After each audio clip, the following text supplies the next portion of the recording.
Hello दोस्तों, कैसे हैं आप लोग? सब मस्त जबरदस्त। मैं भी एकदम मस्त और एकदम जबरदस्त। तो मैं आप लोगों का स्वागत करता हूं अपने इस YouTube चैनल पर जिसका नाम है इन फिजिक्स। और आज की क्लास में हम पढ़ने वाले हैं एक्सेलरेशन। तो आज हम बात करेंगे एक्सेलरेशन के बारे में। एक्सेलरेशन क्या होता है, कितने तरह के होते हैं, हर टाइप को डिस्कस करेंगे और लास्ट में करेंगे इसके ऊपर बेस्ड कुछ इंपॉर्टेंट न्यूमेरिकल्स क्वेश्चंस। तो चलिए शुरुआत करते हैं आज की क्लास की। और सबसे पहला टॉपिक जो आपके सामने है वो क्या है? एक्सेलरेशन। तो सबसे पहला सवाल आता है, एक्सेलरेशन आखिर होता क्या है, किसे कहा जाता है एक्सेलरेशन? देखिए, मान लीजिए कोई एक ऑब्जेक्ट है और वो ऑब्जेक्ट ना मोशन में है।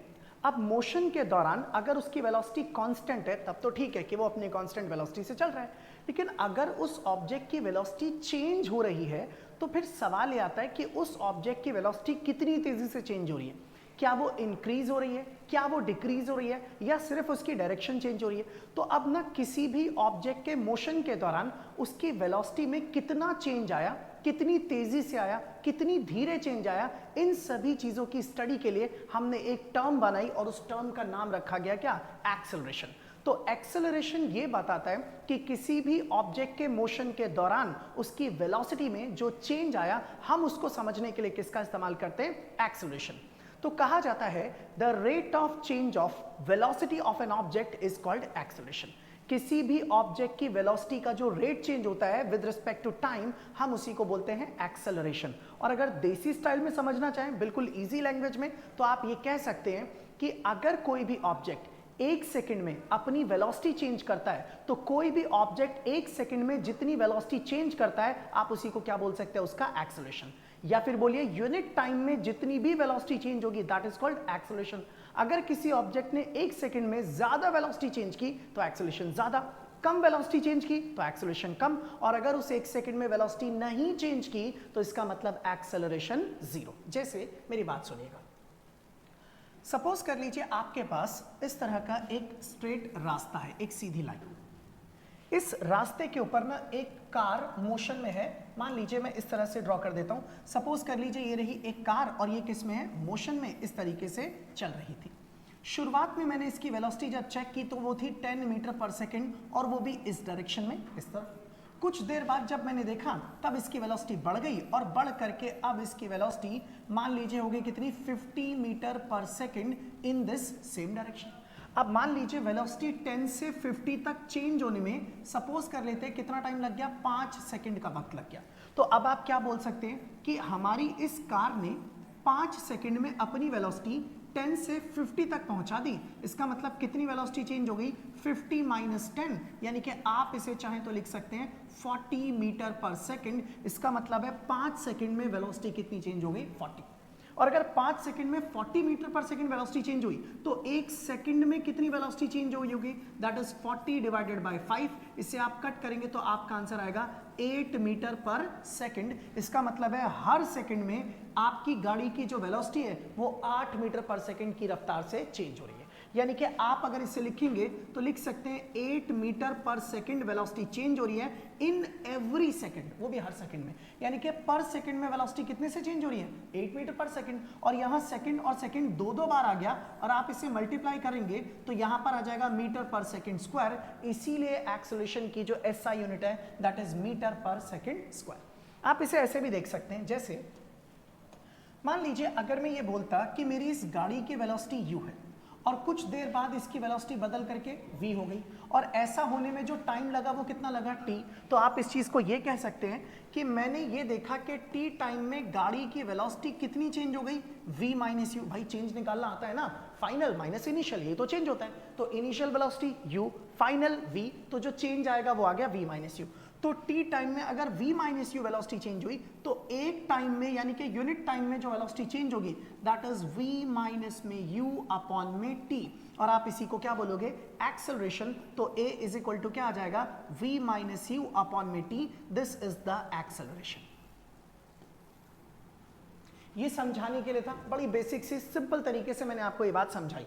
अच्छा, अगर आप इसे देखें तो आपको ये पता लगेगा कि acceleration is equal to change in velocity upon में टाइम। यानी कि अगर आपको एक्सेलरेशन निकालना है तो इसके लिए एक सिंपल सा रिजल्ट आपके सामने आ गया, that is change in velocity यानी कि चेंज इन वेलोसिटी, और अपॉन में जो भी टाइम लगा उस टाइम को ले लीजिए, दैट इज टाइम टेकन या सिंपली टाइम। तो दिस इज द एक्सेलरेशन। अच्छा, acceleration is a vector quantity, लिखा है it is a vector quantity, और इसकी डायरेक्शन जो होती है वो क्या होती है, that is the change in the direction of the velocity. मतलब आप ये चीज याद रखना, एक्सेलरेशन एक वेक्टर क्वांटिटी है and its direction is same as the direction of change in velocity. मैं इसके बारे में बाद में बात करूंगा। अभी यहां पर जो टॉपिक चल रहा है वो है motion in a straight line, इसलिए इसके अंदर आपको एक्सेलरेशन आगे की तरफ नजर आएगा और पीछे की तरफ नजर आएगा। लेकिन जब हम अगला चैप्टर पढ़ेंगे मोशन इन अ प्लेन, तब आपको एक्सेलरेशन की और भी अलग अलग डायरेक्शंस देखने को मिलेंगी। अब चलते हैं आगे की तरफ। तो अब यहां से ना हम बात करते हैं एक्सेलरेशन के कुछ टाइप्स के बारे में। मैं आपके सामने 4 तरह के एक्सेलरेशंस को डिस्कस करूंगा।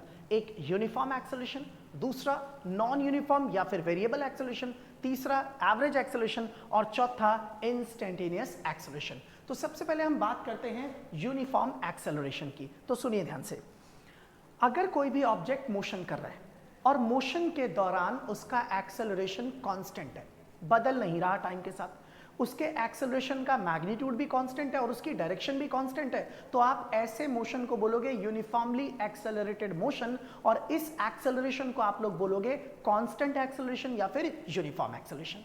यानी कि कोई भी ऑब्जेक्ट अगर मोशन में है और मोशन के दौरान उसका एक्सेलरेशन कांस्टेंट है, तो आप उस एक्सेलरेशन को बोलोगे यूनिफॉर्म एक्सेलरेशन और उस मोशन को कहोगे यूनिफॉर्मली एक्सेलरेटेड मोशन। आप देख सकते हैं, a body is said to have uniform acceleration if magnitude and direction of the acceleration remains constant during the motion of the particle या फिर during the motion of the body। यहाँ body लिखा है तो यहाँ पर भी आप body ही लिख लीजिए, this is the body। अब चलिए एक जरूरी बात बताता हूं, ध्यान से सुनना। यहाँ पर ना आपके सामने 2 पॉइंट्स लिखे हैं, इन दोनों पॉइंट्स को मैं एक एक करके आपके सामने एक्सप्लेन कर रहा हूं, इसको जरा समझना। सुनिए, अगर कोई भी ऑब्जेक्ट मोशन में है और उसका एक्सेलरेशन कांस्टेंट है या यूनिफॉर्म है, तो ऐसा होते वक्त में हमेशा उसका रास्ता या तो स्ट्रेट लाइन होगा या फिर पैराबोलिक होगा, ऑलवेज। तो यहां लिखा है when a particle moves with constant acceleration, अगर कोई पार्टिकल कांस्टेंट एक्सेलरेशन से मूव कर रहा है, then its path may be straight line, तब इसका रास्ता या तो स्ट्रेट लाइन होगा और या फिर कैसा होगा, पैराबोलिक। अब कुछ बच्चों को पैराबोलिक रास्ता नहीं पता होगा, तो मैं आपको इसके बारे में बताऊंगा, लेकिन अभी थोड़ा सा बता देता हूं। आप एक पत्थर लीजिए और उसे उठा करके ना थ्रो कीजिए। जब आप पत्थर को फेंकोगे, थ्रो करोगे, तो पत्थर जिस रास्ते से जाएगा ना, जैसे हाथ में लिया और इस तरह, ऐसा नहीं कि ऊपर की तरफ फेंक दिया, ये तो स्ट्रेट लाइन वाला पाथ हो जाएगा। अगर आप उसे ऐसे करके फेंकते हैं तो जिस रास्ते से जाकर के पत्थर गिरेगा उस रास्ते को बोलते हैं पैराबोलिक शेप। मैं आपको ड्रॉ करके दिखाता हूं, देखिएगा ध्यान से। इसका मतलब ये हुआ कि अगर आपका पार्टिकल कांस्टेंट एक्सेलरेशन से चल रहा है, तो या तो उसका रास्ता कैसा होगा, बिल्कुल स्ट्रेट लाइन, या फिर उसका रास्ता होगा पैराबोलिक। देखिए जरा, मान लीजिए अगर आप यहां पर जमीन पर खड़े हैं और यहां से एक ऑब्जेक्ट को आपने थ्रो किया और वो इस तरीके से जाके गिरेगा।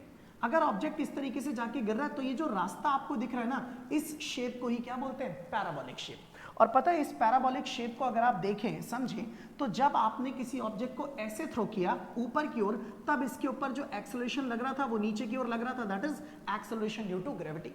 जब ये पार्टिकल और आगे गया तो भी ग्रेविटी कहां लगेगी, नीचे की ओर, और यहां पे आया तो भी ग्रेविटी कहां लगेगी, एक्सेलरेशन ड्यू टू ग्रेविटी नीचे की ओर, और यहां पर भी acceleration due to gravity downward direction में। और हमेशा एक्सेलरेशन ड्यू टू ग्रेविटी की वैल्यू सरफेस ऑफ अर्थ के ऊपर कितनी है, 9.8 मीटर पर सेकेंड स्क्वायर। इसका मतलब इस पूरे मोशन के दौरान इसका जो एक्सेलरेशन ड्यू टू ग्रेविटी या फिर जो एक्सेलरेशन है मोशन का, वो कैसा है, बिल्कुल कांस्टेंट।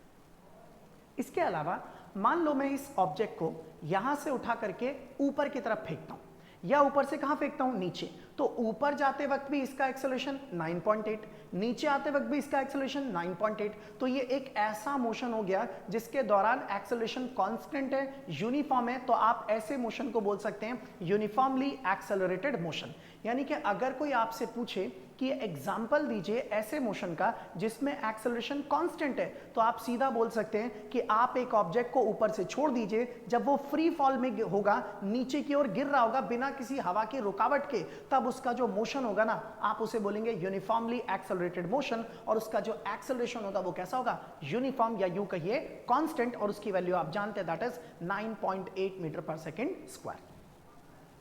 इसके अलावा एक दूसरा इंपॉर्टेंट पॉइंट और भी है, अगर कोई पार्टिकल रेस्ट से शुरुआत करता है, मतलब पहले वो रेस्ट पर था, अब वो किसमें आ गया, मोशन में, और रेस्ट से अगर स्टार्टिंग करता है और अगर वो कांस्टेंट एक्सेलरेशन से चलता है, तो उसका पाथ हमेशा ही क्या होगा, स्ट्रेट लाइन। ये देखिए, when a particle starts from rest, अगर कोई पार्टिकल रेस्ट से शुरुआत करता है and moves with constant acceleration, और अपना एक्सेलरेशन कांस्टेंट रखता है, then its path must be a straight line, तो हमेशा उसका पाथ स्ट्रेट लाइन होगा ही होगा। जैसे सपोज कर लीजिए यहां पर कोई पार्टिकल है, ठीक है, और इस पार्टिकल को आपने देखा तो शुरुआत में इसकी वेलोसिटी कितनी थी, 0, और अगर इसने मोशन स्टार्ट किया और अपना एक्सेलरेशन कांस्टेंट रखा, तो ऐसा सिर्फ तब हो सकता है जब वो कैसे रास्ते पर चले, स्ट्रेट लाइन पर। इसीलिए अब से आप जब भी न्यूमेरिकल करेंगे और न्यूमेरिकल में अगर ये दे दिया गया कि पार्टिकल रेस्ट से शुरू कर रहा है और उसका एक्सेलरेशन कांस्टेंट है, तो ये अंडरस्टूड होगा कि उसका जो पाथ होगा वो कैसा होगा, एक स्ट्रेट लाइन। चलिए अब आते हैं अगली स्लाइड के ऊपर। नेक्स्ट, तो अभी हमने पढ़ा यूनिफॉर्म एक्सेलरेशन, अब हम बात करने जा रहे हैं नॉन यूनिफॉर्म एक्सेलरेशन के बारे में। सुनिए ध्यान से, कहा जाता है कि अगर कोई भी ऑब्जेक्ट मोशन में है और मोशन के दौरान उसका एक्सेलरेशन कांस्टेंट नहीं है, टाइम के साथ बार बार चेंज हो रहा है, कभी एक्सेलरेशन ज्यादा है कभी एक्सेलरेशन कम है, तब आप ऐसे एक्सेलरेशन को बोलोगे नॉन यूनिफॉर्म एक्सेलरेशन, या आप इसे बोल सकते हैं वेरिएबल एक्सेलरेशन। जैसे आप अगर ये देखें, a body is said to have non-uniform acceleration if either magnitude or direction or both changes during motion। यानी कि आप किसी भी बॉडी को तब कहोगे नॉन यूनिफॉर्म मोशन के अंदर, नॉन यूनिफॉर्मली एक्सेलरेटेड मोशन में तब कहोगे जब उसका एक्सेलरेशन टाइम के साथ चेंज हो रहा हो। अब एक्सेलरेशन में क्या क्या चीजें, या तो एक्सेलरेशन का मैग्नीट्यूड चेंज हो, या उसकी डायरेक्शन चेंज हो, या फिर दोनों ही चेंज हो जाए, तीनों ही केसेस में आप इसे क्या बोलेंगे, नॉन यूनिफॉर्म एक्सेलरेशन। अच्छा, मान लीजिए अगर मैं आपके सामने एक एग्जांपल लिख रहा हूं, छोटा सा, ध्यान से देखना। मैंने आपके सामने लिखा किसी बॉडी का एक्सेलरेशन है a is equal to 2t, और इसकी जो यूनिट है चलिए मान लेते हैं मीटर पर सेकेंड स्क्वायर, ऐसे मान लिया। तो अगर a is equal to 2t है, इसका मतलब जब शुरुआत में टाइम 0 था, आप यहाँ 0 रखिए, तब आपका एक्सेलरेशन कितना था, 0।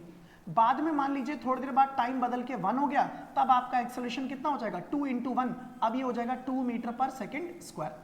फिर थोड़ी देर बाद आपका जो टाइम बदल के मान लीजिए 2 हो गया, तो अब मैं बोलूँ एक्सेलरेशन कितना है, तो 2 रखेंगे, तो 2 × 2 कितना हो गया, 4 मीटर पर सेकेंड स्क्वायर। इसका मतलब जैसे जैसे टाइम बदल रहा है एक्सेलरेशन बदल रहा है, मतलब ये एक्सेलरेशन यूनिफॉर्म नहीं है, ये कांस्टेंट नहीं है। तो ये कैसा है, नॉन यूनिफॉर्म, या फिर बोल दीजिए कि ये क्या है, वेरिएबल एक्सेलरेशन।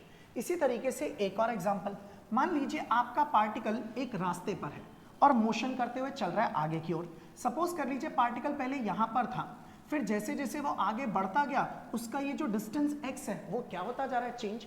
और मैंने एक एक्सेलरेशन आपके सामने लिखा a इज इक्वल टू में 2x। अब अगर आपका पार्टिकल मोशन में रहेगा तो उसका x चेंज होता जाएगा, और अगर x चेंज होता रहेगा तो कौन चेंज होता जाएगा, एक्सेलरेशन। मतलब ये एक्सेलरेशन भी किसको रिप्रेजेंट कर रहा है, नॉन यूनिफॉर्म एक्सेलरेशन को। इसका मतलब बड़ा सिंपल सा है कि कोई भी ऑब्जेक्ट अगर मोशन में है और मोशन के दौरान उसका एक्सेलरेशन चेंज हो रहा है, तो आप ऐसे एक्सेलरेशन को बोलोगे नॉन यूनिफॉर्म एक्सेलरेशन, या फिर बोल सकते हैं वेरिएबल एक्सेलरेशन। चलिए अब हम आते हैं अगली स्लाइड के ऊपर। तो नेक्स्ट आता है हमारे पास जिसे बोलते हैं एवरेज एक्सेलरेशन। भाई इसको जरा ध्यान से सुनना, इसके ऊपर आपको क्वेश्चंस भी मिलेंगे और गौर से समझेंगे तो बड़े आराम से आपको समझ में आ जाएगा। सुनिए, अच्छा जरा याद कीजिए, एवरेज एक्सेलरेशन से पहले मैंने आपको पढ़ाया था एवरेज वेलोसिटी, एवरेज स्पीड, और अब बारी आती है एवरेज एक्सेलरेशन की। याद करो, जब मैंने एवरेज स्पीड पढ़ाया था तो मैंने कहा था average speed is equal to total distance upon total time. जब मैंने एवरेज वेलोसिटी पढ़ा है तब मैंने कहा था एवरेज वेलोसिटी इक्वल टू में टोटल डिस्प्लेसमेंट अपॉन में टोटल टाइम। और आज हमें पढ़ना है एवरेज एक्सेलरेशन, तो इसके लिए होगा formula total change in velocity upon में टोटल टाइम टेकन। देखो change in velocity upon time, ये तो मैंने पहले ही बता दिया था फर्स्ट स्लाइड के अंदर। अब जरा हम बात को समझते हैं। यहां लिखा है it is the ratio of total change in velocity to the total time taken by the particle या फिर ऑब्जेक्ट या फिर बॉडी जो भी है। देखिए सपोज कर लीजिए कि मेरे पास इस तरीके का कोई भी एक रास्ता है, एक स्ट्रेट लाइन पाथ है, मान लीजिए ये रहा, ये एक स्ट्रेट लाइन पाथ है इस तरीके से, ये रहा एक स्ट्रेट रास्ता, ये शायद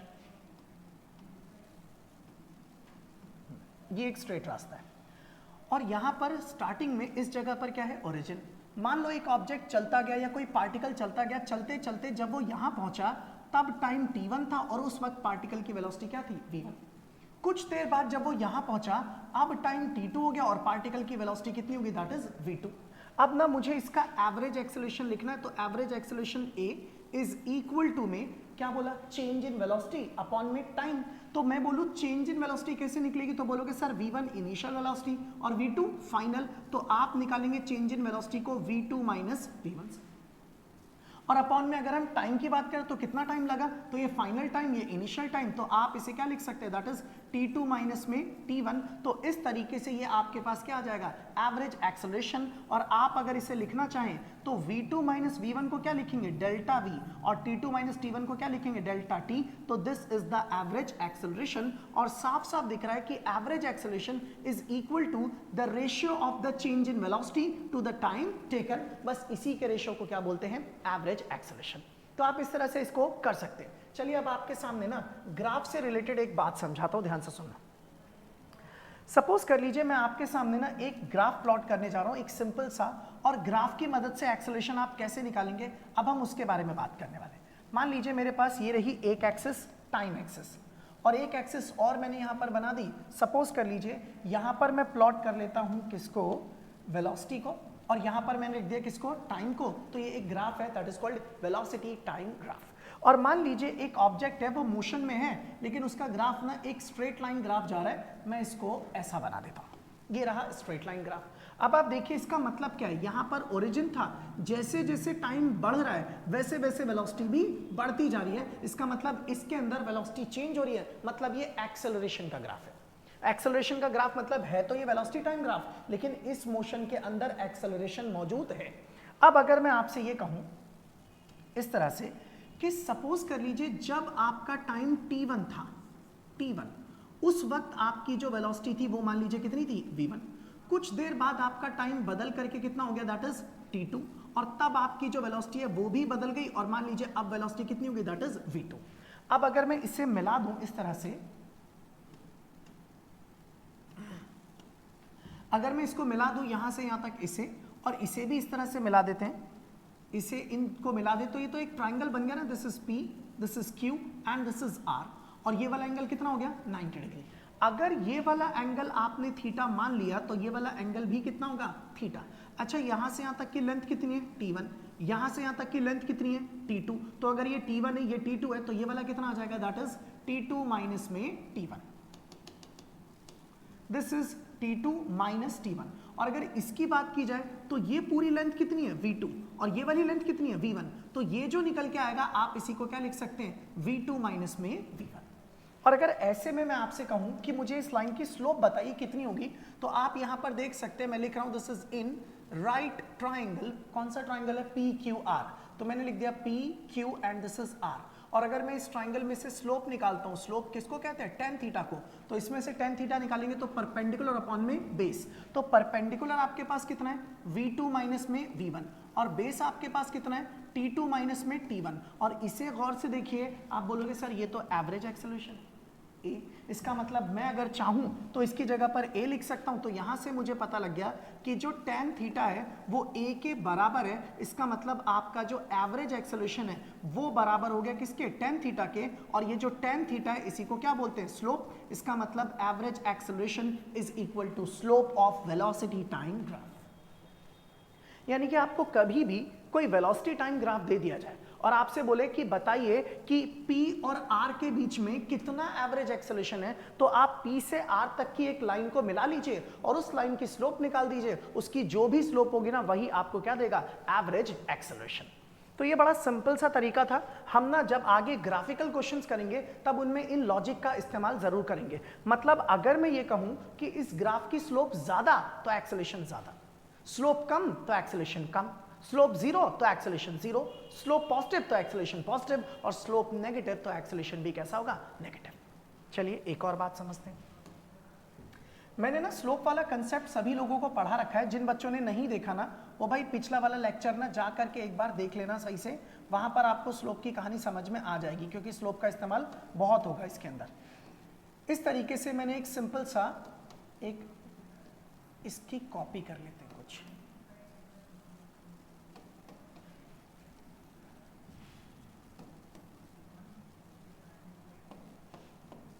चलिए अब देखिए जरा ध्यान से, यहां पर ना हम ग्राफ बना रहे हैं, ये रहा टाइम और ये रही वेलोसिटी, तो इसे बोलेंगे वेलोसिटी टाइम ग्राफ या फिर बोल दीजिए वीटी ग्राफ। तो ये तीनों के तीनों हो गए, दैट इज वीटी ग्राफ। ठीक है, अब मान लीजिए एक ऑब्जेक्ट मोशन में है और उसका ग्राफ ऐसे जा रहा है। तो अगर उसका ग्राफ इस तरीके का बन रहा है, ऊपर का इस तरीके से जा रहा है ये वाला ग्राफ, तो आप जब देखेंगे यहां से तो ये वाला जो एंगल है वो कितना है, थीटा, और थीटा की वैल्यू 90 से कैसी है, कम, और जब भी थीटा 90 से कम होगा तो स्लोप कैसी होती है, पॉजिटिव। मैंने पढ़ाया था। और अगर स्लोप पॉजिटिव तो आप बोल सकते हैं सर जी एक्सेलरेशन भी कैसा हो गया, पॉजिटिव। इसी तरीके से अगर मैं इस ग्राफ को ऐसा ड्रॉ करूं नीचे की ओर, अब आप इसे देखेंगे तो हॉरिजॉन्टल के साथ इसका एंगल नीचे की ओर बन रहा है, और नीचे बनने वाला एंगल कैसा होता है, नेगेटिव। और अगर एंगल नेगेटिव है तो नीचे झुकने वाली जो लाइन होती है उसकी स्लोप भी नेगेटिव। तो मैंने ये बताया था अगर स्लोप नेगेटिव तो इसका मतलब एक्सेलरेशन भी कैसा होगा, नेगेटिव। लेकिन अगर यही वाली लाइन ऐसे चली जाए तो ये तो बिल्कुल स्ट्रेट जा रही है, और मैंने ये पढ़ाया था कि कोई भी लाइन अगर पैरेलल आ जाए इस टाइम एक्सिस के या एक्स एक्सिस के, तो ऐसे में थीटा जीरो हो जाएगा और स्लोप जीरो और एक्सेलरेशन भी कितना हो गया, जीरो। इसका मतलब आप कह सकते हैं कि यहां पर एक्सेलरेशन पॉजिटिव है, यहां पर एक्सेलरेशन नेगेटिव है, और यहां पर एक्सेलरेशन की वैल्यू क्या है, जीरो। मैं आपको समझाऊंगा negative acceleration, positive acceleration, zero acceleration ये सब है क्या, हम इसको अभी प्रैक्टिकली समझने की कोशिश भी करेंगे ये क्या चीज है। चलिए अब हम चलते हैं आगे की स्लाइड के ऊपर। नेक्स्ट अब आता है हमारे पास टॉपिक जिसका नाम है इंस्टेंटेनियस एक्सेलरेशन।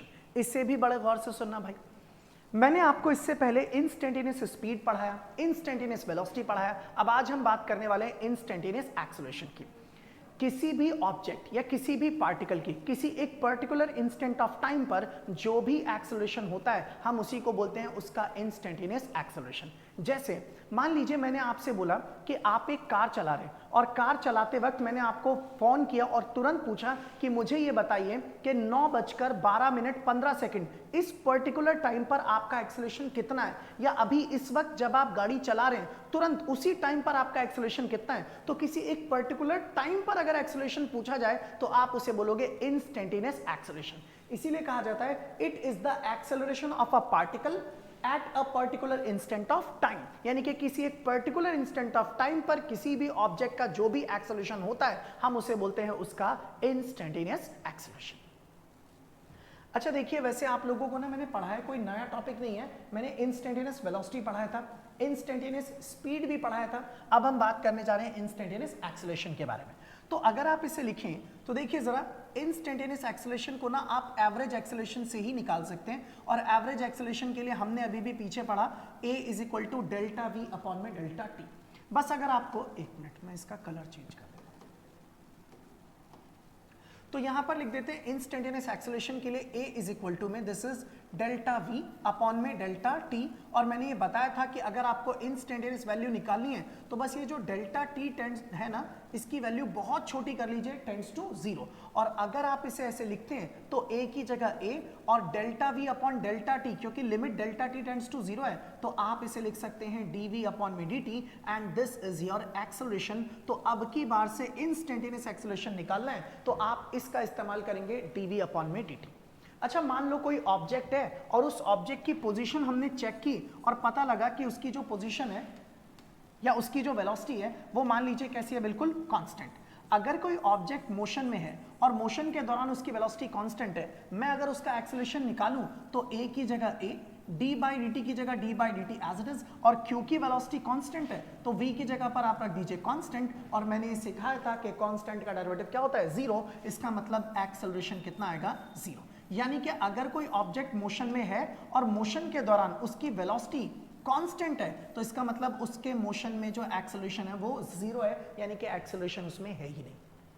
तो मैंने बताया था the change in velocity of an object with respect to time is called its acceleration. अगर वेलोसिटी चेंज होगी तो एक्सेलरेशन है, वेलोसिटी चेंज नहीं होगी तो एक्सेलरेशन नहीं है। यहां पर वेलोसिटी कांस्टेंट, इसलिए यहां पर एक्सेलरेशन जीरो।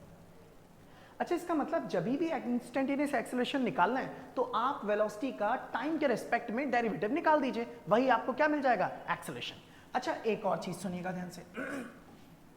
कई बार न्यूमेरिकल्स में ना आपको एक्सेलरेशन निकालने के लिए कहा जाएगा और वो ना टाइम के रिस्पेक्ट में चीजें ना देने के बजाय पोजीशन के रिस्पेक्ट में दे देंगे। तब आप क्या कर सकते हैं, सुनिए। एज जैसा कि आपको पता है कि एक्सेलरेशन के बारे में हमने बात की, a is equal to D V upon में डी टी। अगर मैं a की जगह a रहने दूं और ये जो dv अपॉन dt है इसके अंदर ना dx से मल्टीप्लाई और dx से डिवाइड कर दें तो इससे कोई फर्क नहीं पड़ता, क्योंकि जिससे मल्टीप्लाई किया उसी से मैंने डिवाइड भी कर दिया। अब यहाँ पर जब आप देखेंगे तो ये जो dx बाई dt है ये तो पढ़ा था हमने, ये क्या है, वेलोसिटी। तो आप a की जगह a रखेंगे, इक्वल टू में आ जाएगा dv अपॉन में dt और यहाँ पर इनटू में क्या आ जाएगा v। और अगर मैं इसको थोड़ा सा आगे पीछे करके लिखूं तो a is equal to v into में dv अपॉन में dx, और ये रहा हमारे पास एक्सेलरेशन। आप इसका भी इस्तेमाल कर सकते हैं, इसका भी। इसका तब इस्तेमाल करना जब विद रिस्पेक्ट टू टाइम की बात कर रखी हो, और कई बार ऐसा होगा कि आपको वेलोसिटी को पोजीशन की टर्म्स में दिया जाएगा, तब हम इसका इस्तेमाल करेंगे। इस वाले फॉर्मूले के अंदर टाइम नहीं है, लेकिन इसके अंदर क्या नजर आ रहा है, टाइम। तो हम उसको भी यूज करेंगे और इसको भी सिचुएशन के हिसाब से जिस न्यूमेरिकल में जो फिट बैठेगा हम उसे इस्तेमाल कर सकते हैं। चलिए, तो अब हम आते हैं क्वेश्चंस के ऊपर, लेकिन क्वेश्चन से पहले ना आपके साथ एक जरूरी बात डिस्कस करनी है। अच्छा, जो बात मैं आपको बताने जा रहा हूं ये बेहद इंपॉर्टेंट और बेहद जरूरी है, और बहुत गौर से और बहुत ही ज्यादा ध्यान से सुनना, इस बात को सुनो। मान लीजिए आपके पास कोई एक ऑब्जेक्ट है और वो ऑब्जेक्ट या फिर कोई भी एक पार्टिकल है, वो किस में है, मोशन में है अलोंग दिस स्ट्रेट लाइन। ये रही एक स्ट्रेट लाइन। अब इस स्ट्रेट लाइन के ऊपर एक पार्टिकल मोशन में है, तो मान लीजिए इस तरीके से यहाँ पर वो पार्टिकल है, मैंने इस वाली डायरेक्शन को मान लिया क्या, पॉजिटिव, और इस वाली डायरेक्शन को मैंने कैसा मान लिया, नेगेटिव। तो ये पॉजिटिव डायरेक्शन ले लिया और ये वाली कौन सी ले ली, नेगेटिव डायरेक्शन। अब उसके बाद अगर ये पार्टिकल इस डायरेक्शन में मोशन कर रहा है, ये मान लेते हैं किसकी डायरेक्शन है, मोशन की डायरेक्शन। इस डायरेक्शन में पार्टिकल क्या कर रहा है, मोशन। तो जिस डायरेक्शन में पार्टिकल मोशन कर रहा है मतलब वेलोसिटी भी उसी डायरेक्शन में, और वेलोसिटी कौन सी डायरेक्शन में, पॉजिटिव डायरेक्शन में। तो आप बोलोगे सर जी इसकी वेलोसिटी जो है वो कैसी है, पॉजिटिव। इस तरह से। अब अगर मैं एक्सेलरेशन की बात करूं तो ध्यान से सुनना, मैं क्या चीज समझाने जा रहा हूं तसल्ली से। देखिए, सबसे पहली चीज तो मान लो कोई एक ऑब्जेक्ट यहां पर रखा है, इसका मास कितना है m, आपने इसके ऊपर क्या अप्लाई किया, फोर्स। आपके फोर्स की वजह से ये चलना शुरू हो गया। पहले जब ये रेस्ट पर था तब इसकी वेलोसिटी कितनी थी, 0। आपने धक्का मार दिया तो अब इसकी वेलोसिटी चेंज होकर के मान लो बदल के कितनी हो गई, v। इसका मतलब आपके फोर्स ने इसकी वेलोसिटी को क्या कर दिया, चेंज। और अगर फोर्स ने वेलोसिटी चेंज कर दी तो चेंज इन वेलोसिटी का मतलब है कि अब इसके अंदर क्या आ चुका है, एक्सेलरेशन। मतलब फोर्स लगाने पर बॉडी में क्या प्रोड्यूस होता है, एक्सेलरेशन। और अगर फोर्स लगाने पर एक्सेलरेशन प्रोड्यूस हुआ तो इस फोर्स में, मास में, एक्सेलरेशन में एक रिलेशन है जो आप पढ़ चुके हो, फोर्स बराबर में मास इनटू में एक्सेलरेशन। छोटी क्लासेस में पढ़ा है आपने 9th क्लास के अंदर, अब आप फिर से पढ़ोगे आगे। और अगर मैं यहां से एक्सेलरेशन को देखूं और फोर्स को देखूं तो पता ये चला कि जिस डायरेक्शन में आप फोर्स लगाते हैं उसी डायरेक्शन में क्या होता है, एक्सेलरेशन। इसका मतलब अगर मैं बोलूं एक्सेलरेशन की डायरेक्शन क्या है, तो जिधर की तरफ फोर्स लगेगा एक्सेलरेशन भी उसी डायरेक्शन में होगी। अगर फोर्स इस तरफ लगेगा तो एक्सेलरेशन इस डायरेक्शन में, अगर फोर्स इस तरफ लगेगा तो एक्सेलरेशन इसी डायरेक्शन में होगा। तो अब हम एक बात समझते हैं जरा। मान लो आपने इसके ऊपर फोर्स लगाया, इस डायरेक्शन में धक्का मारा।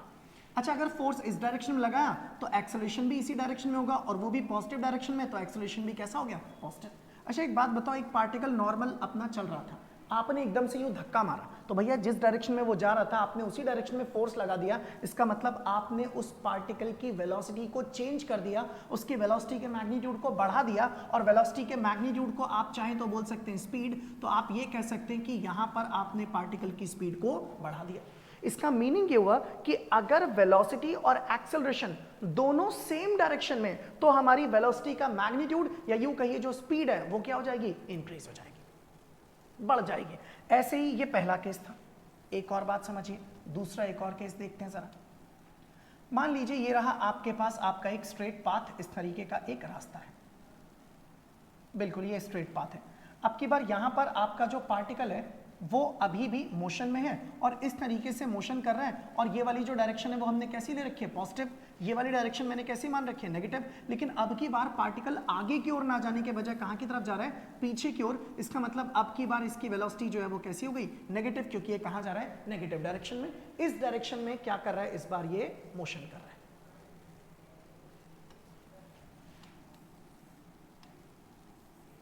इस बार ये इस डायरेक्शन में मोशन कर रहा है। अच्छा, अगर मोशन इस डायरेक्शन में कर रहा है और मैंने यहीं से इसके ऊपर धक्का मारा ऐसे करके, तो मैंने जिस तरफ फोर्स लगाया उसी डायरेक्शन में क्या होगा, एक्सेलरेशन। इसका मतलब अब की बार एक्सेलरेशन भी इसी डायरेक्शन में है, तो इस बार एक्सेलरेशन भी नेगेटिव डायरेक्शन में है, इसलिए मैंने इसको भी किससे दिखा दिया, नेगेटिव से।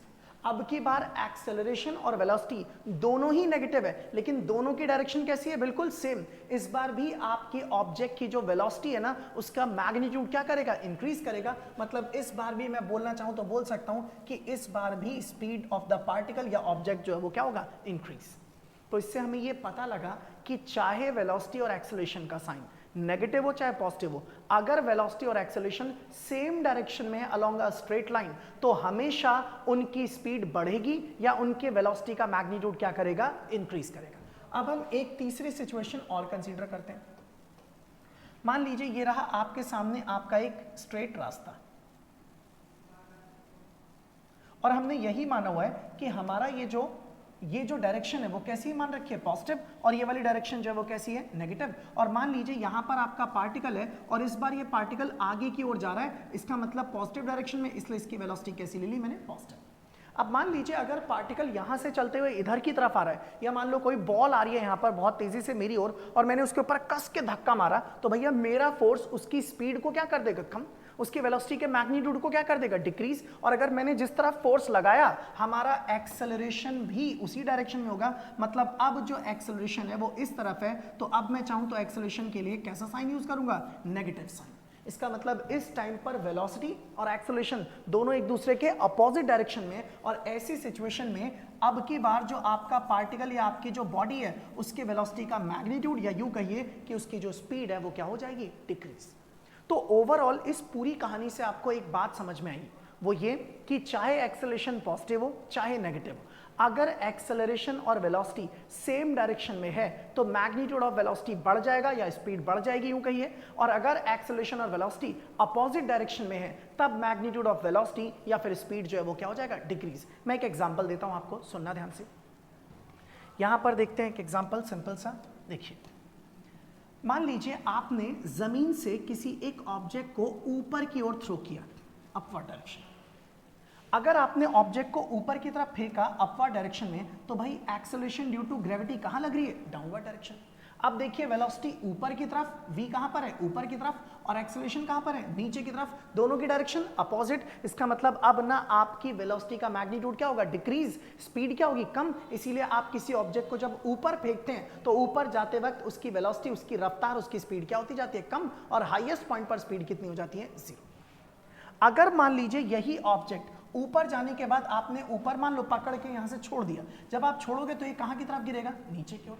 अब की बार वेलोसिटी की डायरेक्शन कहां पर है, डाउनवर्ड, और इस बार एक्सेलरेशन ड्यू टू ग्रेविटी, इसकी भी डायरेक्शन कहां पर है, डाउनवर्ड, क्योंकि दोनों ही सेम डायरेक्शन में है। इस बार इसकी वेलोसिटी का मैग्नीट्यूड बढ़ जाएगा, यानी कि इसकी स्पीड कैसी हो जाएगी, ज्यादा, क्योंकि दोनों की डायरेक्शन कैसी है, बिल्कुल सेम। इसीलिए कहा जाता है कोई ऑब्जेक्ट जब आप ऊपर फेंकोगे तो उसकी स्पीड लगातार कम होती जाती है, और जब कोई चीज ऊपर से नीचे की ओर गिरती है तब उसकी स्पीड लगातार बढ़ती चली जाती है, क्योंकि ऊपर जाते वक्त वेलोसिटी और एक्सेलरेशन अपोजिट डायरेक्शन में, और नीचे आते वक्त वेलोसिटी और एक्सेलरेशन दोनों के दोनों सेम डायरेक्शन में होते हैं। तो यहां तक की बात सभी लोगों को समझ में आई होगी, ये बड़ा इंपॉर्टेंट कंसेप्ट था। अब चलिए शुरुआत करते हैं न्यूमेरिकल्स की। तो आपके सामने पेश है क्वेश्चन नंबर 1, और यहां पे बहुत सारे सवाल हैं, ध्यान से देखना, बहुत आसानी से आप इन्हें कर पाएंगे अगर आपने अब तक की बातों को बहुत गौर से और ध्यान से सुना है तो। चलिए शुरुआत करते हैं सबसे पहले सवाल से। The velocity of a particle is v is equal to 2t square minus 4t plus 3 metre पर सेकेंड। यहां से सॉल्यूशन स्टार्ट करते हैं। हमसे कहा गया कि एक पार्टिकल है, उस पार्टिकल की जो वेलोसिटी है वो दी गई है, that is 2t square minus में 4t प्लस में 3 मीटर पर second. Where T is the time in second, T time है और वो भी सेकेंड में। Find the acceleration of the particle at T is equal to 2 second. भाई कह रहे 2 सेकेंड पर एक्सेलरेशन बताओ, तो अंडरस्टूड है कौन सा एक्सेलरेशन पूछ रहे हैं, इंस्टेंटेनियस। चलिए निकालते हैं। आपने अभी भी सीखा कि इंस्टेंटेनियस एक्सेलरेशन अगर निकालना है तो उसके लिए हम ये रिजल्ट यूज करेंगे, a is equal to D V upon D T. तो a की जगह a, d by D T की जगह d by D T as it is, और v जो है वो वेलोसिटी है, वो हमें गिवन है, तो आप उसे लिखेंगे 2t स्क्वायर माइनस में 4t और फिर प्लस में आ जाएगा 3। अच्छा, आपने डेरिवेटिव पढ़ा था, 3 चीजें प्लस और माइनस में, तो सबका डेरिवेटिव अलग अलग। आप इसका डेरिवेटिव करेंगे तो 2 बाहर और t स्क्वायर का डेरिवेटिव 2t, 4 बाहर, t का डेरिवेटिव 1 और 3 कांस्टेंट है उसका डेरिवेटिव 0। तो 2 इंटू 2 कितना हो गया 4t, फिर माइनस में 4, तो ये आपके पास क्या आ गया एक्सेलरेशन। लेकिन कब, जब टाइम कितना था t। आपको तो तब चाहिए जब टाइम कितना है 2 सेकेंड, तो आप यहां t की वैल्यू 2 रख दीजिए। इसका मतलब at time t is equal to में 2 सेकेंड्स पर देखें तो acceleration a is equal to में 4, टाइम की वैल्यू 2 माइनस में 4, तो 4 इंटू 2 8 माइनस 4, तो इसका मतलब इस बार आपका एक्सेलरेशन आ गया 4 मीटर पर second square. This is the result. तो ये कर सकते हैं आराम से। अब आइए नेक्स्ट क्वेश्चन पर, अगला सवाल, question number 2। Motion of a particle is given by this equation. यानी कि कोई पार्टिकल है और वो मोशन में है, तो ये मोशन ऑफ ए पार्टिकल, या आप बोल सकते हैं पोजीशन ऑफ ए पार्टिकल होना चाहिए था। चलिए अब हम यहां से ना इसका सॉल्यूशन स्टार्ट करते हैं।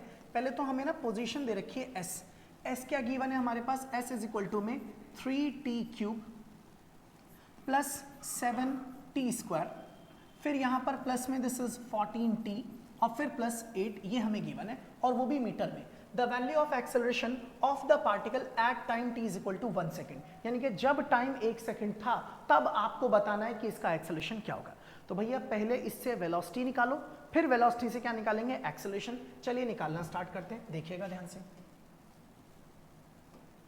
देखिए, एज जैसा कि हम जानते हैं कि वेलोसिटी बराबर होता है ds अपॉन dt, क्योंकि s दे रखा है, तो आप इसे लिखेंगे d by D T as it is रहने दीजिए।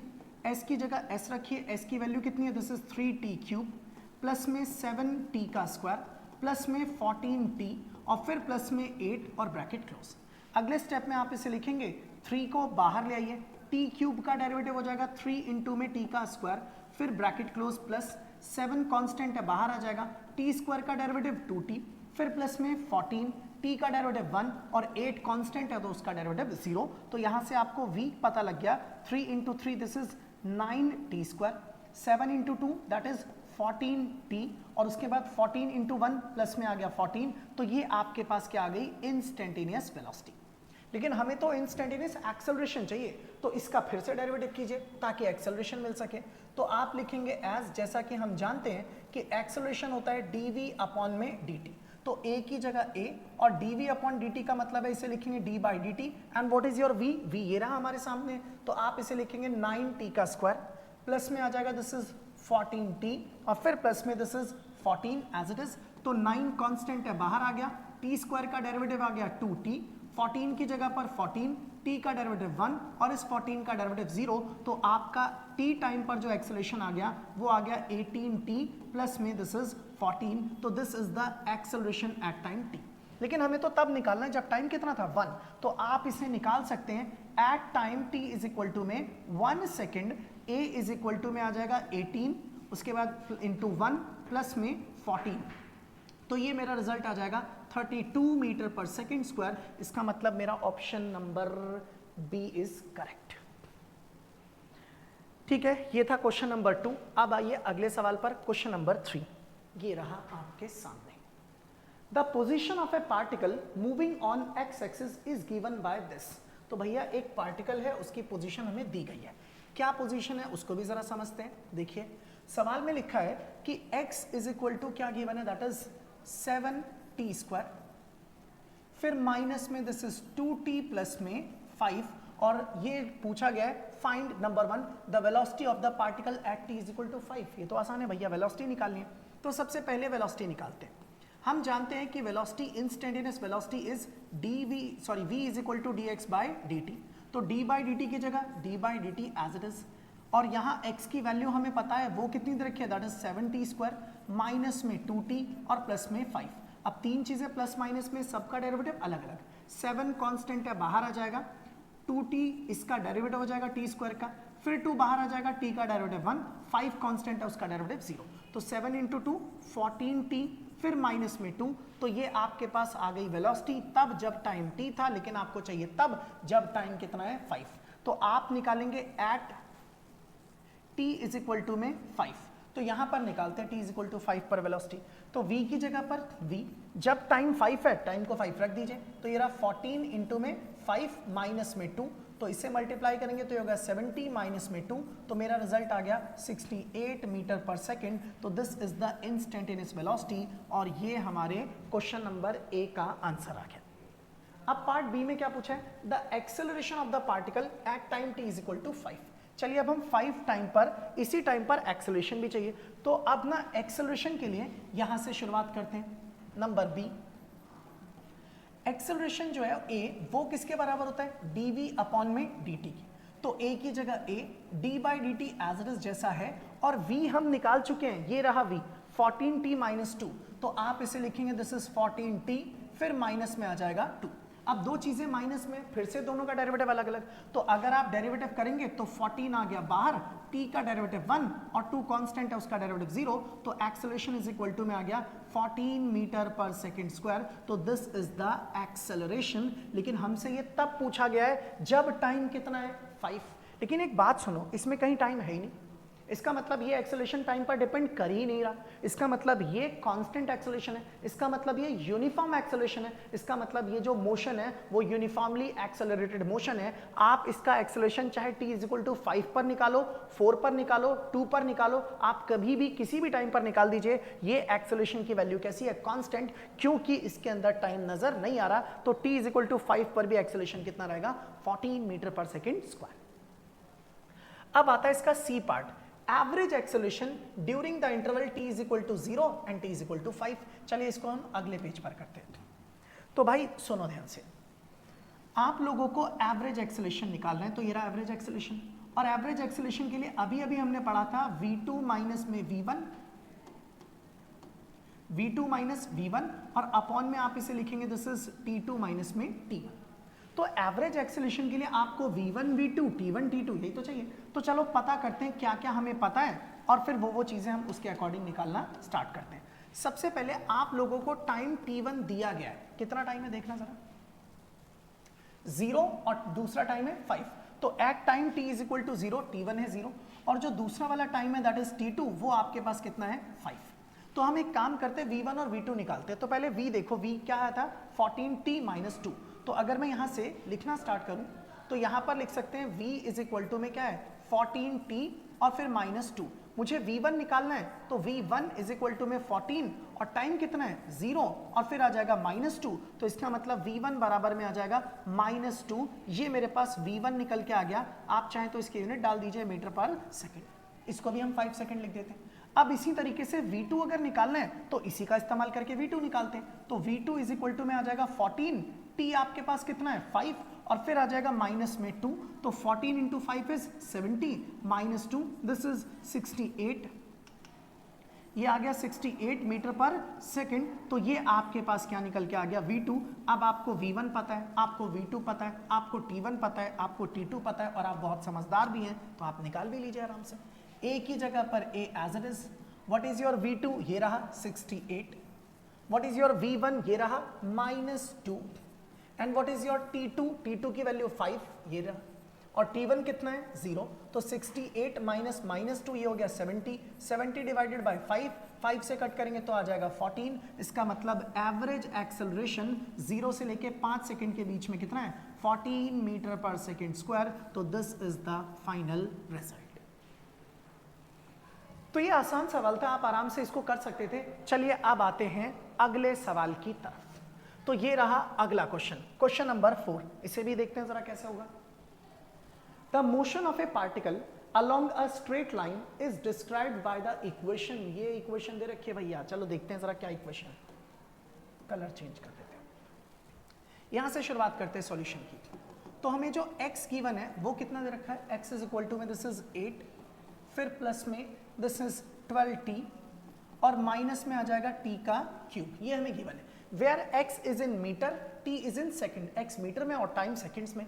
द रिटार्डेशन, हाँ जी मैं इसके बारे में भी बता देता हूँ, negative acceleration is also known as retardation. अच्छा ऐसा नहीं है नेगेटिव एक्सेलरेशन, सिंपल भाषा में बोलिए, अगर एक्सेलरेशन आपकी स्पीड या वेलोसिटी के मैग्नीट्यूड को डिक्रीज करे तो आप उसे बोलेंगे रिटार्डेशन, और अगर वो स्पीड और वेलोसिटी के मैग्नीट्यूड को इंक्रीज करेंगे तो आप उसे सिंपली एक्सेलरेशन कह सकते हैं। लेकिन अगर एक्सेलरेशन ही कहा जाता है, लेकिन अगर वो स्पीड और वेलोसिटी को कम करे तो आप उसे बोलेंगे रिटार्डेशन, या कई लोग उसे डिसेलरेशन भी कहते हैं।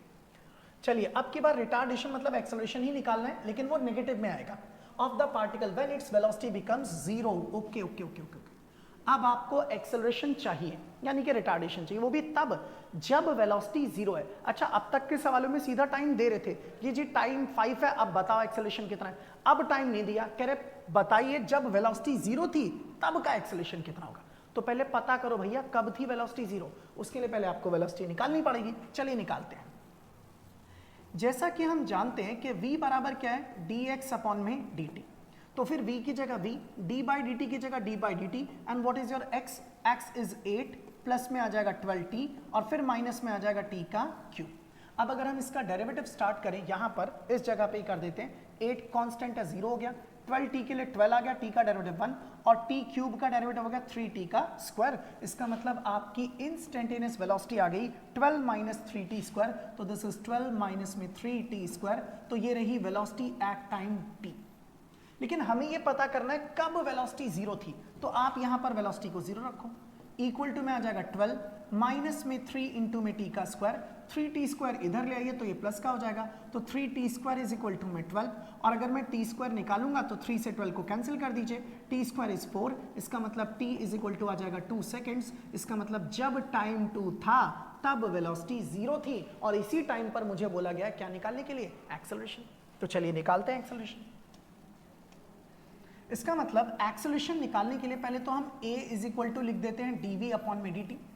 अब यहां से आप लिखेंगे d by dt as it is, and what is your v, v हमने निकाल रखा है 12 माइनस में 3t स्क्वायर, तो इसे आप लिखेंगे 12 माइनस 3 इंटू में t का स्क्वायर। तो जब आप देखेंगे 12 का डेरिवेटिव 0, 3 बाहर आ जाएगा और t स्क्वायर का डेरिवेटिव 2t, तो मेरा जो एक्सेलरेशन आ गया t टाइम पर वो आ गया माइनस का 60। This is the acceleration at any time t, लेकिन हमें तो तब चाहिए जब टाइम कितना है 2, तो आप इसमें 2 रख दीजिए। तो यहां पर आप लिखेंगे at time t is equal to में 2 seconds, a is equal to में माइनस का 6 इंटू में 2, तो मेरा आंसर आ गया -12। इसका मतलब एक्सेलरेशन यानी कि जो रिटार्डेशन है वो आ गया 12 मीटर पर सेकेंड स्क्वायर। नेगेटिव साइन से पता लग रहा है कि ये रिटार्डेशन है, तो 12, यस ये रहा ऑप्शन डी इज करेक्ट। तो ये था आपका क्वेश्चन नंबर 4। अब आइए अगले सवाल पर, क्वेश्चन नंबर 5। नेक्स्ट देखिए जरा क्या लिखा है।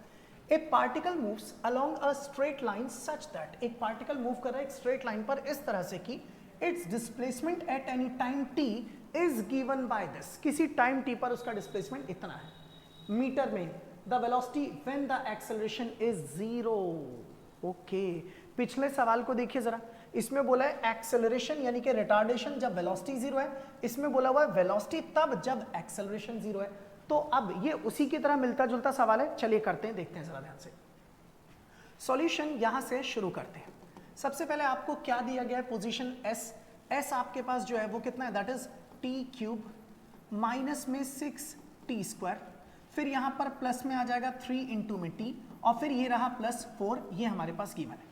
अब हम यहां से देखते हैं, बोला गया वेलोसिटी बताइए वो भी तब जब एक्सेलरेशन कितना है 0। तो भाई पहले पता करो कब एक्सेलरेशन 0 है, फिर उसी टाइम पर क्या निकालनी पड़ेगी, वेलोसिटी। तो चलो पता करते हैं कब एक्सेलरेशन 0 है, लेकिन पहले एक्सेलरेशन निकाल तो ले तभी तो पता लगेगा कब 0 है। तो पहले एक्सेलरेशन के लिए वेलोसिटी निकालनी पड़ेगी, तो v बराबर क्या हो जाएगा, ds अपॉन में dt। तो यहां पर लिख दिया d by dt as it is, या एक काम करते हैं इसके आगे लिख देते हैं, यहां पर लिख दिया d by dt as it is, और s की जगह s रख दीजिए, वो आपके पास क्या है t क्यूब माइनस में 6t स्क्वायर, फिर प्लस में 3t और फिर प्लस में 4 और ब्रैकेट क्लोज। अब आप देखिए ये सारी चीजें प्लस माइनस में सबका डेरिवेटिव अलग अलग, t क्यूब का derivative 3t square, 6t square में 6 बाहर आ जाएगा, t स्क्वायर के लिए 2t, 3 बाहर आ जाएगा, t का डेरिवेटिव 1 और 4 कांस्टेंट है तो 0, तो v इज इक्वल टू आ जाएगा 3t² माइनस 12t और फिर प्लस में 3, तो ये आपके पास क्या आ गया, आपका v आ गया, वेलोसिटी आ गई। और आपको अभी चाहिए एक्सेलरेशन, तो एक्सेलरेशन हम जानते हैं a इज इक्वल टू में हो गया dv अपॉन में dt, तो यहां पर आप लिखेंगे d by dt as it is, and what is your v, ये रहा हमारे सामने, तो आप इसे लिख सकते हैं 3 इंटू में t का स्क्वायर माइनस में दिस इज 12t और फिर प्लस में आ गया 3। अब तीनों का डेरिवेटिव अलग अलग, इसका डेरिवेटिव करेंगे तो 3 बाहर, t स्क्वायर का डेरिवेटिव 2t, फिर 12 बाहर, t का डेरिवेटिव 1 और फिर 3 का डेरिवेटिव 0, तो एक्सेलरेशन a आ गया 6t माइनस में 12, तो this is the acceleration at time t। लेकिन हमें पता करना है कब एक्सेलरेशन 0 है, तो पहले ये पता करो, और वो पता करना बड़ा आसान है, आप एक्सेलरेशन को 0 रख दो, तो 0 इज इक्वल टू में 6t माइनस में 12, 12 को इधर ले आइए तो 12 इज इक्वल टू हो गया 6t, मतलब t इज इक्वल टू आ गया 2 सेकेंड। ये लो जी, पता लग गया, जब टाइम 2 सेकेंड था तब एक्सेलरेशन 0 था, और उसी टाइम पर क्या चाहिए, वेलोसिटी। तो अब आप इस t को उठाओ 2 सेकेंड को, इसमें रख दो, आपको वेलोसिटी मिल जाएगी। चलिए निकालते हैं यहां पर, इस जगह पर। इसका मतलब आप यहां लिखेंगे एज, जैसा कि हमने v निकाल तो लिया, कितना लिखा हुआ है, दिस इज 3t², उसके बाद लिखा है माइनस 12t, फिर प्लस में क्या लिखा है, दैट इज 3, तो v की जगह पर v 3 as it is, t की वैल्यू कितनी है 2, तो आप इसे लिखेंगे 2 का स्क्वायर, फिर माइनस में 12, फिर 2 और फिर यहां पर प्लस में 3, आप इसे देखेंगे तो 2 का स्क्वायर 4, 4 इंटू 3 क्या हो गया 12, 2 इंटू 12 इंटू 2 दैट इज 24, और फिर ये हो गया प्लस में 3, तो 12 में से 24 माइनस करेंगे तो minus 12 plus 3 this is minus 9, यानी कि आपका जो v आ गया वो आ गया माइनस 9 मीटर पर second. This is the final answer. और कौन सा ऑप्शन सही है, option number C is correct. तो ये कौन सा क्वेश्चन था, क्वेश्चन नंबर 5। अब आइए एक और सवाल पर, क्वेश्चन नंबर 6, ये रहा आपकी आंखों के सामने। चलिए स्टार्ट करते हैं, पहले देखते हैं जरा क्या लिखा है सवाल में। The position x of a particle varies with time as this, यानी कि जो पार्टिकल है उसकी जो पोजीशन है वो टाइम के साथ वेरी हो रही है, और इस तरह से वेरी हो रही है। आपको x दिया गया है, x इज इक्वल टू क्या लिखा है, दिस इज at², और माइनस में लिखा है दिस इज bt³, ये गिवन है।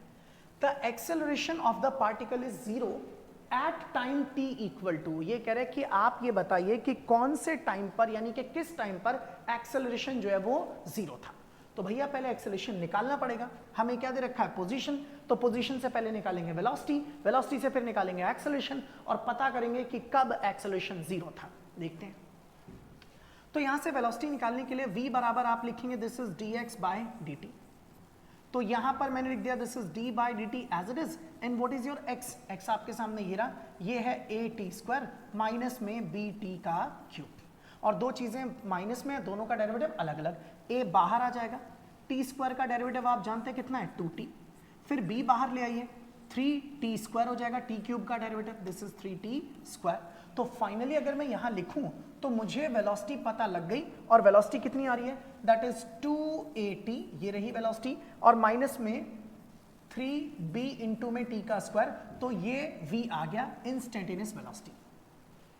अब एक्सेलरेशन चाहिए, तो एक्सेलरेशन a बराबर होता है क्या, dv अपॉन में dt, तो आप इसे लिखेंगे this is d by dt as it is, and what is your v, v is 2at, और माइनस में आप लिखेंगे 3b इंटू में t का स्क्वायर, और दो चीजें माइनस में तो दोनों का डेरिवेटिव अलग अलग, 2a बाहर आ जाएगा, कांस्टेंट है, t का डेरिवेटिव 1, माइनस में 3b बाहर आ जाएगा, और t² का डेरिवेटिव 2t। तो आपके पास एक काम करते भैया, a का इस्तेमाल तो सवाल में हो ही रखा है, तो हम इसमें एक्सेलरेशन को कैपिटल A से दिखा देते हैं, ये कैपिटल A, तो capital A is equal to में आ जाएगा 2a, और फिर माइनस में 3 इंटू 2 6b, और इंटू में आ जाएगा t, तो ये आपके पास आ गया इंस्टेंटेनियस एक्सेलरेशन।